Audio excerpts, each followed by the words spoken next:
Magari muri Zimbabwe sana zvekare pano pachivhitivhiti chenye zimechidipa tinenge tichikupa nyaya dzinenge dzichipisa zuva nezuva. Tine nyaya yanetsa masitritsi social media, toda kuti tinge tichikuzivisai kuti zvii zviri kumboitika munyika yeZimbabwe nekuti zvinhu zvese hazvina kumira mushe masitritsi esocial media.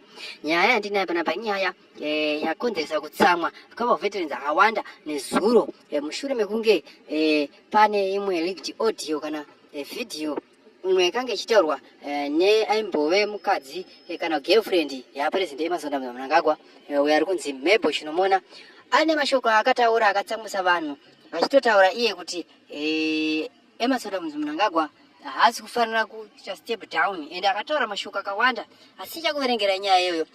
Izvozvi pagara pane imwe nyaya iri kunetsana Geza, temperature iri pahigh zvekuti inogona kushogona ngopotika in time. Umwe munhu ndopari kuachitaura iye achiti Emmerson Mnangagwa is not supposed to go. Iye ari kubenefita kubva kuna Emmerson Mnangagwa. That's why asiri kuda kuti Emmerson Mnangagwa anga achienda ende achizama kuvhundutsira vanhu vakawanda ende vanhu vakazhinji kunoenda Mabel Chinomona nyaya yake yekutanga ndeye kuvhundutsira vanhu ende anofutyisa vanhu, right? Muri kuenda kana muchiti munodiwa nevanhu ko why muchivavhundutsira? Munavhundutsirira chii? Right, nyaya tutande kuti muchamhanya zviri legendary zvinogara zvakataurwa naComrade Nyoka Yemabhono pano kuti muchamhanya zviri legendary ende haisi nyaya yekunyepa kuti muchamhanya zviri legendary, muchamhanya chaizvo. So da kuti ndipinde munyaya zvizere ende pane mamwe mataurirwo aitwa naMabel Chinomona taura kuti madroni ekuIraq hanzi Iran here se vamwe vakazodonha nendege kudi achithiretena vanhu kuti vanogona kungodonha nendege muno muZimbabwe zvinowatazisa sei kudonha nendege.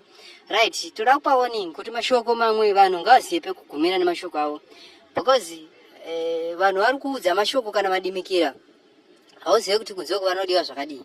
So muri Zimbabwe regai ndibva ndapinda munyaya panapa ndikunzwisei nyaya iri panapa. So nyaya iri kutaura chete tension reached the peak yesterday when a group of angry war veterans stormed the ZANU-PF headquarters in Harare demanding answer after a leaked secret recording of Women's League boss Mabel Chinomona allegedly discussing President Emmerson Mnangagwa's plan went viral on a social media platform. The recording, which was not been independently verified, has added fuel to already burning succession fire within the ruling party ZANU-PF. This comes as Chinomona publicly declared that Emmerson Mnangagwa is not stepping down despite growing calls for some war veterans for his resignation before his end of term ends. So muri Zimbabwe ndo mamirira akaita nyaya tiudziwe zvamunofunga kuti munofunga chii, asi isusu hedu tisati taenda turi pasi neZANU-PF pasi naEmmerson.